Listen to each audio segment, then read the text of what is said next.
Les larmes de cet homme, visiblement épuisé, témoignent du traumatisme qu'il vient de vivre. Après des heures passées dans l'eau froide de la Méditerranée, il a survécu au naufrage de son embarcation dans la nuit de jeudi à vendredi, au large de la Tunisie.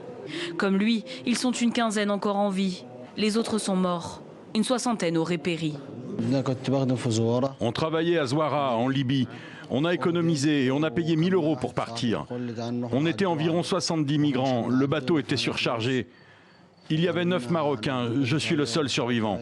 On était très fatigués. On était dans l'eau de minuit à 8 h du matin. Quasiment au même moment, l'Italie accueille des dizaines de personnes. 36 migrants sont pris en charge par un navire militaire débarquant à Augusta, dans l'est de la Sicile. 30 autres par ce navire humanitaire, Mare Jonio, et ramenés à Lampedusa. Un afflux que les autorités italiennes voient d'un mauvais œil. Une enquête pour aide à l'immigration clandestine a notamment été ouverte. J'ai parlé à Salvini à propos du Mare Jonio et nous sommes tombés d'accord de placer le navire sous séquestre avec la police douanière. Le bateau était déjà sous surveillance. Le ministre de l'Intérieur, Matteo Salvini, a également présenté un projet de loi pour durcir les sanctions contre les navires de secours.